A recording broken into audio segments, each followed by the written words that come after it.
Emotions Matter, brought to you by Emaww.com. That's EMAWW.com,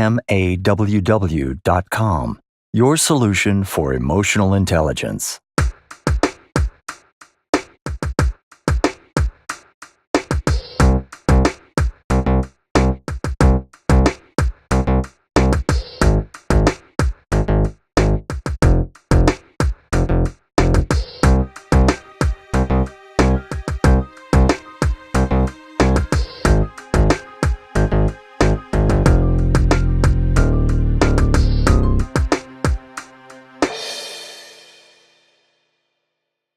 Welcome to the Emotions Matter podcast. We are fortunate to have with us Dr. Lisa Feldman Barrett.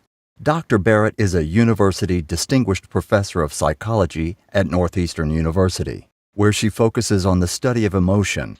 She is director of the Interdisciplinary Affective Science Laboratory. Along with James Russell, she is the founding editor-in-chief of the journal Emotion Review. At the beginning of her career, Dr. Barrett's research focused on the structure of affect, having developed experience sampling methods and open-source software to study emotional experience. Dr. Barrett and members at IASL study the nature of emotion broadly from social psychological, psychophysiological, cognitive science, and neuroscience perspectives, and take inspiration from anthropology, philosophy, and linguistics. They also explore the role of emotion in vision and other psychological phenomena.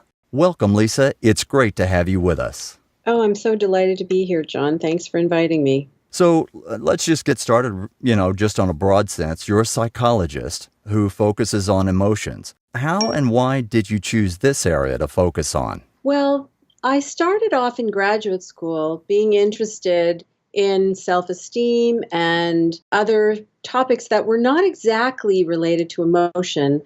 These topics required me to measure emotion in my test subjects. And what I found was that my measurement tools really weren't working in the way that I had expected them to. They weren't performing the way that I was led to believe they should. And I was actually unable to replicate existing findings in the literature.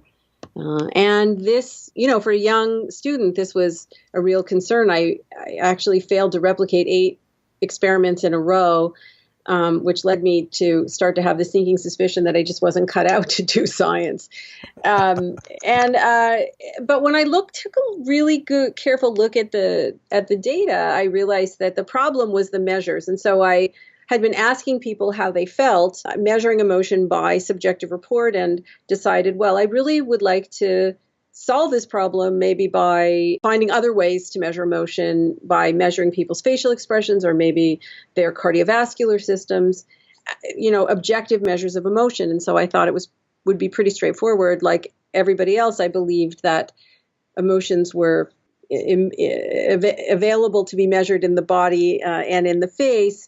And I set off looking for these objective markers for emotion that I could use. I thought it would take me a couple of months to identify them, and then I could get back to my, the research that I was doing on self-esteem. And then 25 years later, here we are.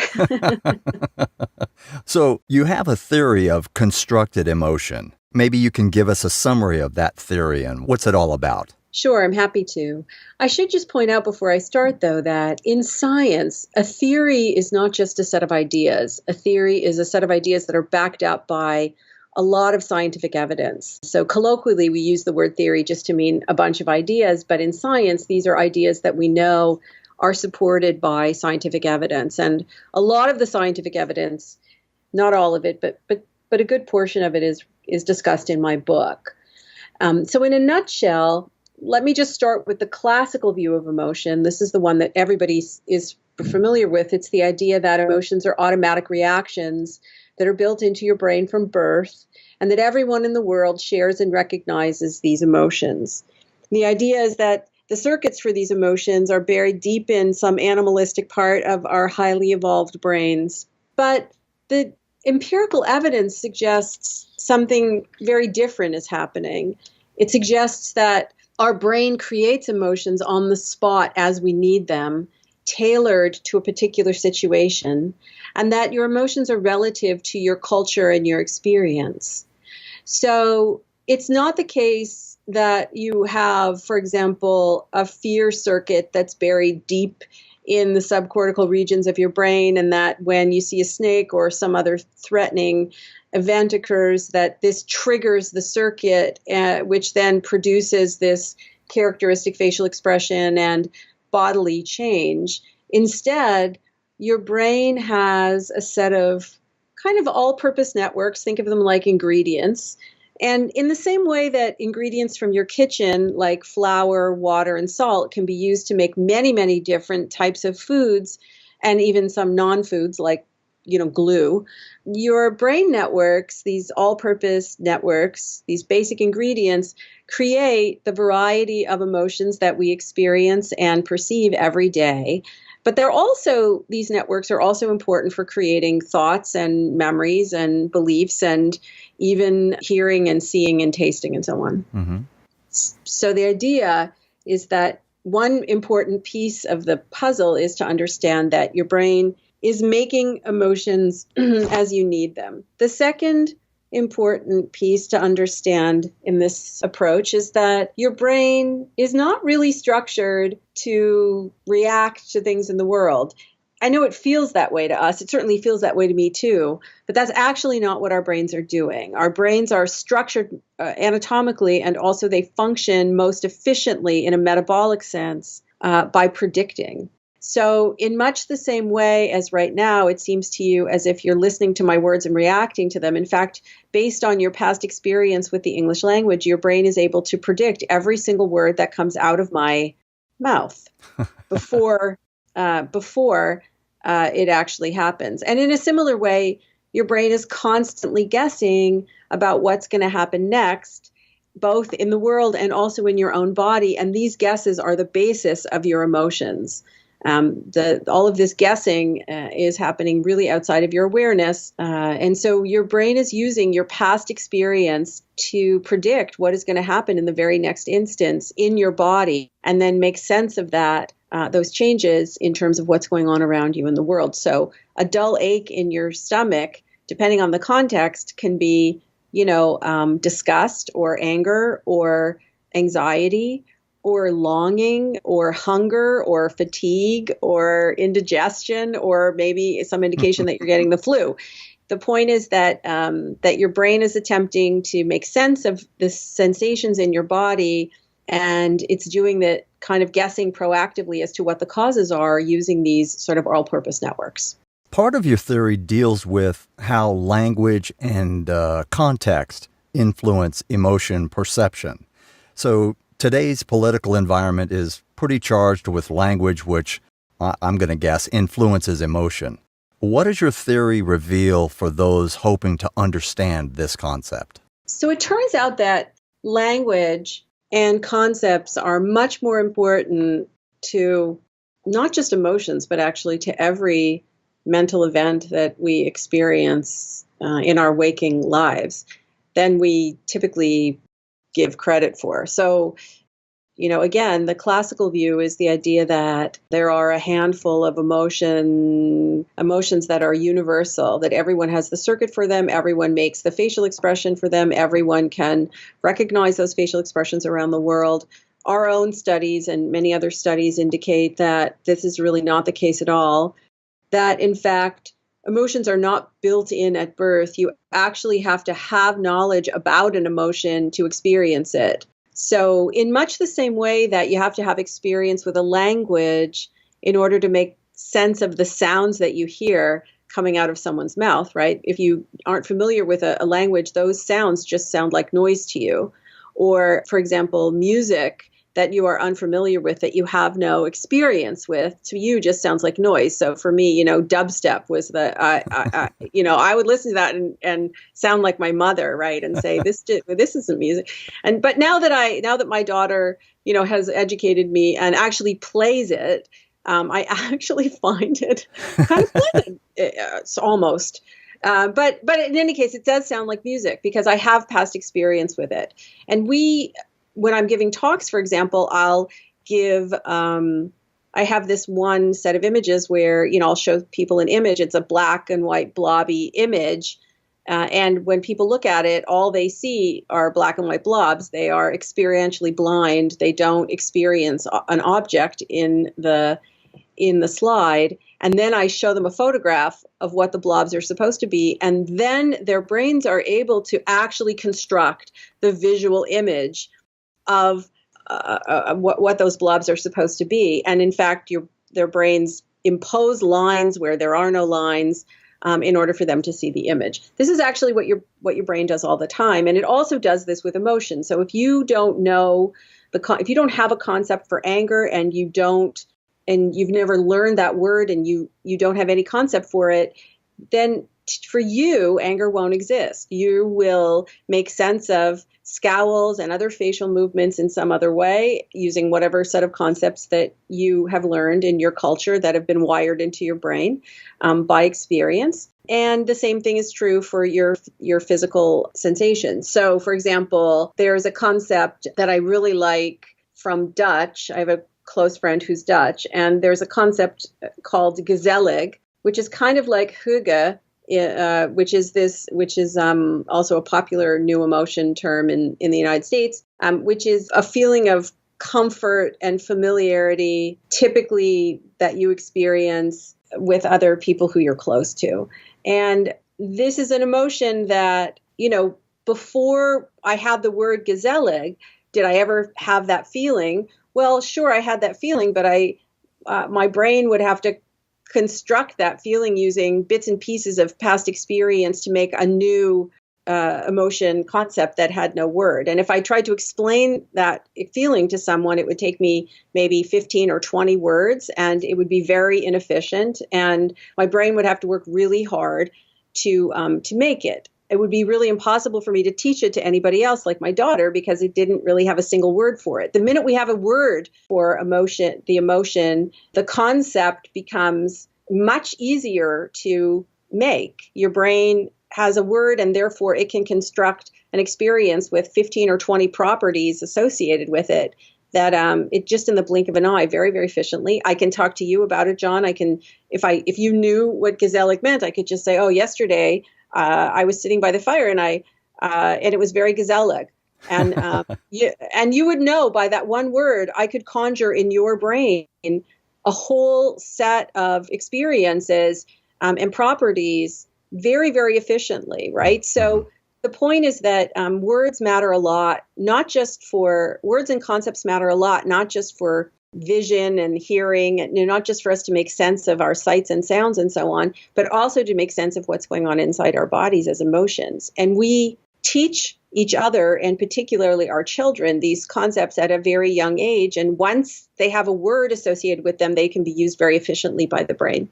So let's explore a little bit. I was interested in the theory that you said all of this gets derived through your experiences, and you may not have any of the exposure or the experience to create an emotion. Have you ever found call it a society, a person, a group of people who are basically missing a complete emotion set or some specific emotion because it's not a part of their culture, it's not a part of their influences, it's not a part of their context of their lives? Yeah, there's tremendous variability in the emotional lives of people around the world in ways that I find fascinating.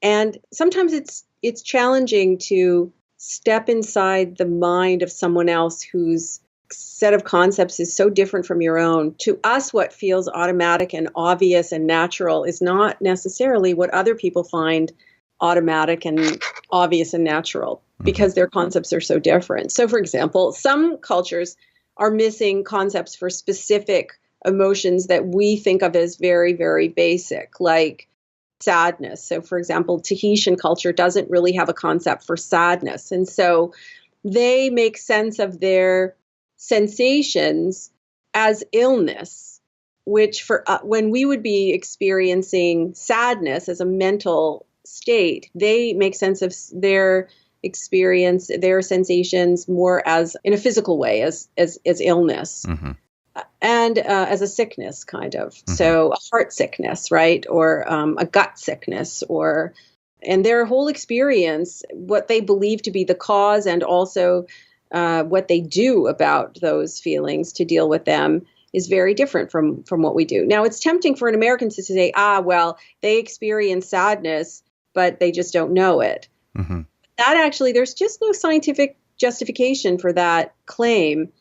Instead, what we would say is that they make sense of their experience, their sensations in a very different way than we do. There are some cultures, for example, that don't make distinctions between mental and physical states like we do in Western culture. So for us, something is a physical state or it's a mental state. It can't be both. And in other cultures, there are cultures where they just don't make that distinction. Something can be physical and mental at the same time. Mm-hmm. I think my favorite distinctions have to do with thinking and feeling. So in our culture, one of our most cherished kind of narratives of human nature is that, our mind is a battleground for reason and emotion, and that there are consequently different systems in the brain, one for reason, one for emotion. So the idea that really can be traced back all the way to Plato is this idea that, humans are at the mercy of some mythical emotion circuits that are buried deep inside the animalistic parts of our highly evolved brains. And that rationality kind of lives in the cortex and dampens down the circuits that are in our inner beast, lurking in our subcortical regions. But in fact, anatomy doesn't really support that. There's not a lot of support for that kind of overall support for that kind of view in much of neuroscience. And instead, we can say that what our brains are doing are constructing thoughts and constructing feelings. And to us, it feels like they're in conflict. But half of the world has a theory of mind that doesn't separate thoughts and feelings from one another. So, for example, there are many Eastern cultures where experiences are a blend of thoughts and feelings. They're not distinctly one or the other. So this idea that the mind is a battleground between thinking and feeling is really a uniquely Western view of understanding how a mind works. Do you find one is more appropriate than the other? In other words, from a perspective of dealing with things in our environment and creating emotions, do you find one is better than the other, or is it just flatly different? Well, here's what I would say. I would say the human brain, like an infant brain, for example, is not born looking like an adult human brain. An infant human brain is born with much of the wiring not yet established. And so you can think of a brain as awaiting a set of instructions for how to wire itself to its social and physical surroundings. An infant brain requires some input in order for it to finish wiring itself properly. So brains are wiring themselves to the social surroundings that they're in, not just the physical surroundings, but also the social surroundings. And so what this means is, for example, people will say, well, are emotions hardwired? And my answer is, well, everything that you feel has to be capable of being conjured in the wiring of your brain. Otherwise, you wouldn't feel it. But that wiring is in part influenced by the environment, right? So your culture gets under your skin and into your brain and wires your brain. So the question of better or appropriate has to be thought of in terms of the context. So for our culture, our way of chopping up the mental pie, so to speak, makes a lot of sense. Mm-hmm. But for other cultures that are structured really differently, it wouldn't make sense. So it's not the case that all humans live in a single context and that one way of constructing experiences out of sensations is better than some other way. Instead, what I would say is that the main thing that unites us as a species is that we live in groups. We have to negotiate getting along with each other as well as getting ahead and thriving.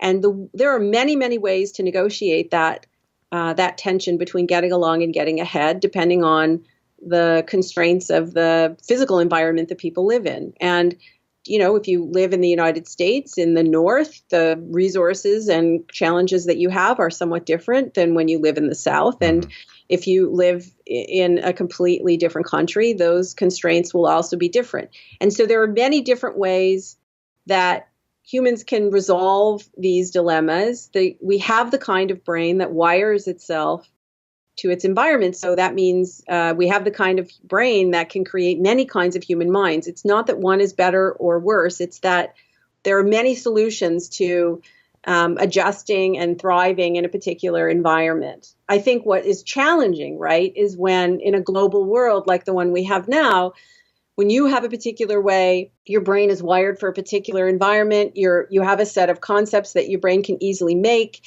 it can do it very efficiently, and it works really well for you. And then you move to a new country where the culture is different, the constraints are different, the emotions are different, the concepts are different. All of a sudden, you are out of sync with your environment, and that being out of sync is hugely problematic, not just in terms of your livelihood and so on, but immigration, for example, is really stressful on people because when they go to a new culture, they have to learn the emotion concepts of that culture so that their experiences are in sync with that culture, and so that they can communicate well with other people. And this acculturation process is very stressful, physically very stressful on the brain and the body, and can actually cause people to become ill. In fact, rates of illness with immigration are very high, particularly with forced immigration when people are forced to flee their homes. But even voluntary immigration can be very challenging physically and health-wise because people have to learn a whole new set of concepts when they move. Your theory tries to resolve the so-called emotion paradox. So tell us about that, and what was your approach to find a solution for really a very complex matter? Well, to me, it seemed as I began educating myself in the science of emotion, it seemed to me that there was this very deep paradox that, John, you and I come from the same, generally kind of cultural context in the sense that we're both from North America. And so for us, we experience anger and sadness and happiness and gratitude and so on. We experience these emotions in the blink of an eye. We recognize them. It feels to us as if we recognize these emotions in each other as easily as reading words on a page. But yet, scientists have never been able to find the markers for each emotion. So there are these facial expressions, scowls and pouts and so on that scientists have stipulated are markers, scowling for anger and pouting and sadness and so on. But when you actually look at what people do with their faces in emotion, you find that people do many things in anger, right? So sometimes people scowl, but they're just as likely to frown or cry or pout or laugh in the face of anger and so on. And so you have these situations where, a smile, people smile in happiness, but they can smile in anger. They can smile at times that have nothing to do with emotion. And then, in happiness, they can do many things. Sometimes people smile, but sometimes they cry. So you've got this like many to many mapping, right? Many different facial movements map to many different emotion categories. And so I just found it really perplexing that variability is the norm in all emotion categories, whether you're measuring the face or what people do with their bodies or what's happening in the brain. But amidst all this variability, we have no problem, or usually we have very little problem most of the time experiencing emotion and recognizing it in others. So I just found this really to be a paradox. How is it that scientists can't find the markers for emotion when in everyday life we have no difficulty seeing and experiencing emotion? And for me, this was the main question that was driving my scientific work. And what I realized is that, in fact, there's no real puzzle here at all, because how to make sense out of all this variability is really what your brain is wired to do. It's what your brain does when your brain sees and hears and tastes, and every sense that is turned into a perception or an experience. This is what your brain is actually built to do. It's built to take highly variable signals and create constant experiences. And so I realized that there's nothing really special about how the brain makes emotion. It's making emotion in exactly the way that it makes every other experience that you ever have. It finds consistency in variability, and I explain in my book exactly how the brain does this, and I give lots of examples of how it works. And you can use this to your advantage if you understand how it works. You can use it to your advantage to be the architect of your own experience, to shape your own experience in ways that you would prefer to feel. Interesting. So I have to go back to what you were saying earlier, in that some people smile when they're angry. I spend a lot of time in Southeast Asia, Thailand specifically, and we found that when we're over there, Thailand is known as the land of smiles. It's funny, the experience was that, they smile all the time. But what you find is sometimes when they get really angry, the more they smile. And so you have to be a little bit careful misinterpreting, as Westerners, misinterpreting what they're feeling and what's happening with them. So from a cultural difference, what you talked about earlier, and just being able to figure out what those markers are, what their physiological responses are to something that we would do differently. If I'm angry, I'm scowling. I'm my brow is furrowed. I'm not smiling. Yeah. So what's really interesting, I think it's exactly right what you're saying. So, there are cultures, for example, where nodding your head means no and shaking your head side to side means yes. So imagine not knowing that in like a business negotiation, for example, right? And so the same is also true with emotion. But I guess what I would say is that, John, if I trained a camera on your face throughout the day, so for example, in my lab, we've made these, we have made these baseball caps that have a little camera hanging from the visor where we can record people's faces as they experience life throughout the day. My guess is, John, that you sometimes might scowl in anger, but you probably don't always. You probably have a whole vocabulary of facial behaviors that you make when you're angry, and that some of those facial behaviors actually also occur at times when you're not angry. For example, my husband, when he is thinking really hard about something, makes a classic anger scowl.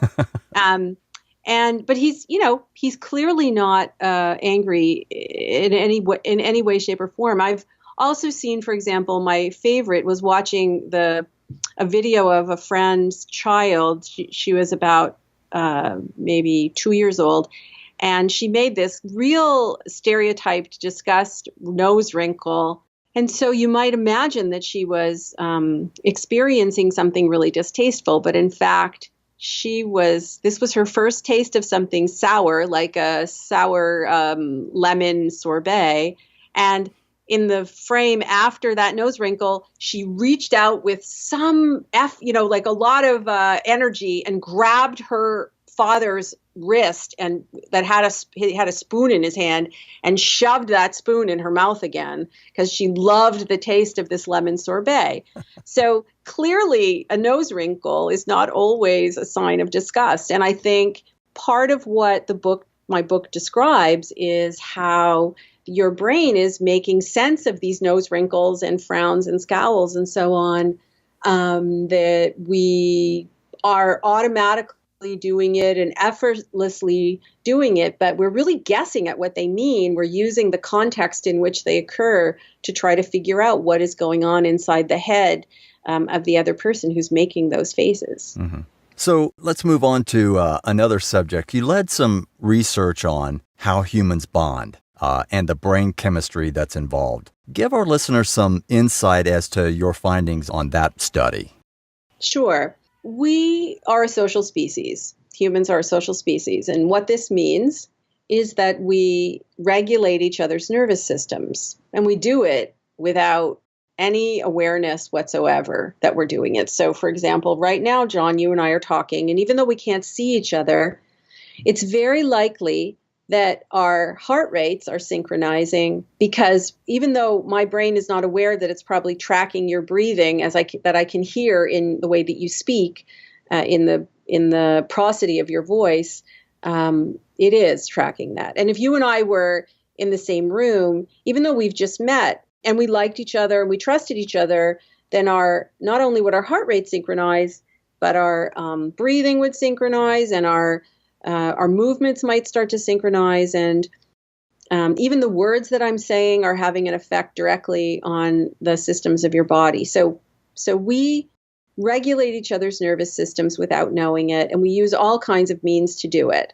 So mothers and infants, this is also true. In fact, if you think about it, infants are kind of helpless. They can't really regulate their own nervous systems. They don't have the wiring in the brain to do it. So they really need caregivers to do it for them. And we do it for them in all kinds of ways. We don't just feed them and change them. So we don't just regulate their hunger and their temperature. We also regulate all kinds of other aspects of their nervous systems. In fact, if you have an infant where you just feed it and clothe it, but you don't talk to it, you don't cuddle it, you don't sing to it, you don't hold it, that infant will not develop normally. The brain development will be impaired, but so will physical development be impaired. And so the synchrony between parents and infants is really important, we think, to the developing human brain. And so what we did was we had mothers play with their infants, and we videotaped them in their own homes playing with their infants. And then we coded the degree of synchrony between mothers and infants. And then we took the moms and we did some brain scanning while the moms were looking at videos of their infants or of an infant they had never seen before, a stranger. And what we were looking at, we were doing simultaneously looking at brain activity and also the neurochemistry of the mom's brain. And in particular, we were interested in a neurotransmitter and a chemical called dopamine. So all neurotransmitters, their job of these chemicals is to change the ease with which neurons pass information to each other. So a neuron contains information that it passes along its the part of the cell called an axon, so it's electrical.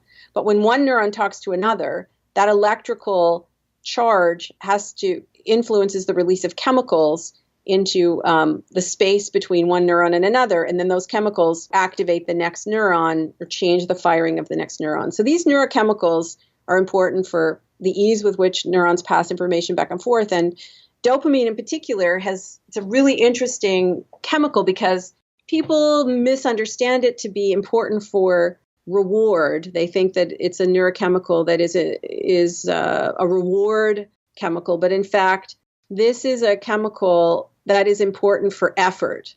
So anytime you expend effort, mental effort or physical effort, you need dopamine for neurons to talk to each other effectively. And of course, that can happen in reward, but it also happens at other times too. Mm-hmm. What we predicted was that we would see increased dopamine in particular networks in the brain for mothers who were very attuned to their infants. So for the mothers who were very synchronized with their infants, that they would show more dopamine in the brains, showing essentially that the mothers were more attuned to the infants, that the brains of those mothers were primed essentially to expend more effort to stay in tune with their infants, mm-hmm. and that we would be able to see the evidence of this as mothers just merely watched films of their own infants versus these stranger infants. And that's exactly what we found. And this was the first real demonstration that we could look at the neurochemistry of human bonding while kind of simultaneously with the neural activity. So normally when you do brain imaging, you can look at neurochemistry or you can look at neural activity, but you can't really look at both. And we were able to look at both simultaneously. So that was a big, discovery. Well, that was pretty fascinating. Let's talk about a specific emotion then relative to those children. And I would think that would be the emotion of awe. So here at Emaww, we look at the emotion of awe as one of the most humbling emotions. In children, right, they're learning and seeing all new things. So I would assume that emotion of awe is pretty prevalent. How would you describe awe through your theory or according to your experiences? So I would say that awe is humbling, but it's an extremely important emotion, I think. It can be used for many, many different purposes. And I don't think that children experience awe. I think children who don't know about awe experience wonder, actually, is what they experience. So wonder is kind of curiosity and I'm trying to explain the word to you, so I'm going to use many words now. It's very inefficient. But wonder is surprise and curiosity, but it's not also the feeling of smallness in relation to something much bigger than you. Mm-hmm. That extra piece is really what distinguishes, in my view, wonder from awe. And I think, so children, if your brain is predictive, and if it's the case that your past experience, your brain is using your past to construct your present experience, and therefore whatever you experience in the present become the seeds for, your experiences in the future.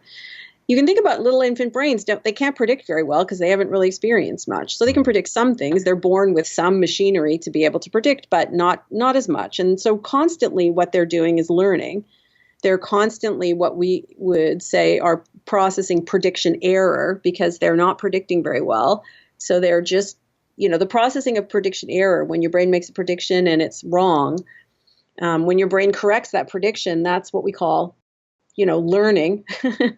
And so children are faced with a lot of novel information. And so a lot of what they experience is wonder. And adults, this is what adults find so compelling about children, I think, is that it allows them to experience wonder too. It allows them to be mindful and to see things and discover things that they had forgotten or that they now overlook, and to kind of discover anew this experience of wonder in the face of, other things that are otherwise very mundane. Mm-hmm. But I think awe adds this additional element of also feeling humbled by the scale or the scope of something which is much more significant than you are. Mm-hmm. And I think that piece, children learn. They learn it from their parents. They learn it from storybooks. They learn it from Sesame Street. They learn it from watching other people around them. And I don't think everybody experiences awe. I think that this is something that, in fact, teaching people to experience awe is very therapeutic. There is a great comfort that you can take in feeling like a speck for a moment. Whatever problems or challenges you have in your life become very small when you are standing in the face of something expansive and more grand than you. Mm-hmm. And it doesn't have to be, the night sky with all the stars, or the big sky with a lot of clouds, or even the ocean, or something big and grand. It can also be something very small, like, it's springtime in Boston almost, and we start to see the crocus, bulbs push their shoots up through the snow, for example, or even a weed growing in the crack of a sidewalk can leave you feeling awe at the power of nature.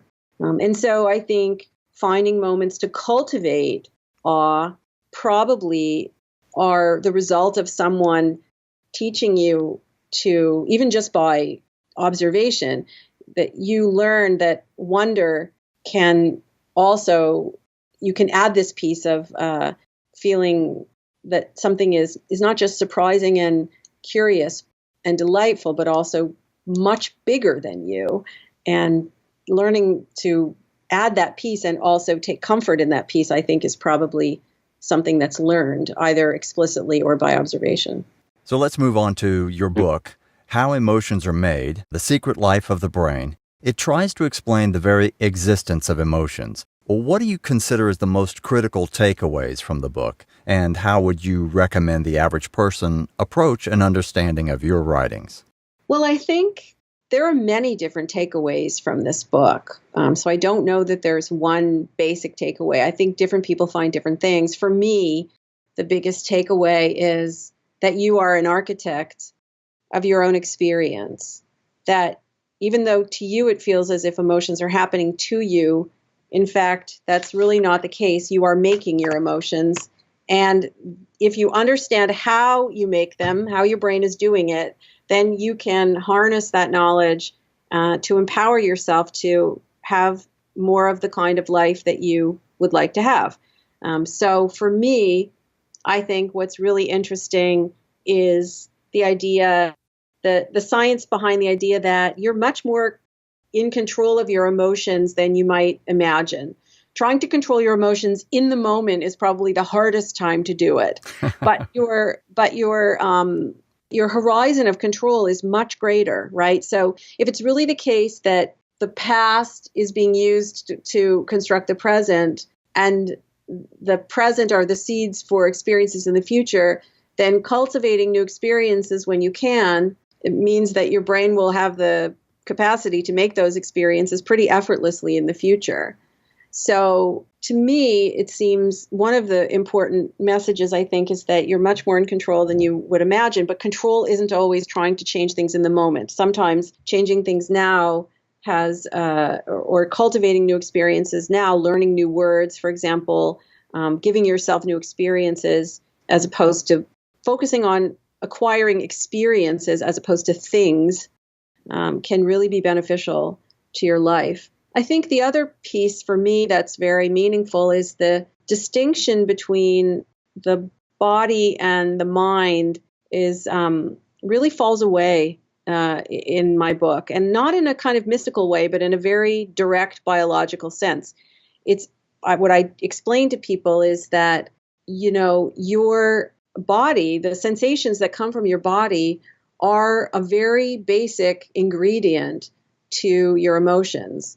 And so keeping your body systems healthy, getting enough sleep and eating properly and getting enough exercise and so on, actually make a difference to your emotional life. And I know when I say that, I sound like a mother, but I'm actually speaking, as a neuroscientist. I think, again, this is a place where we can have a lot more control that has effects on our emotions downstream, even if we don't, understand in the moment how it's happening. And I think the third piece for me in everyday life that's really important is to recognize that when you see emotion in someone else, you're guessing. Mm-hmm.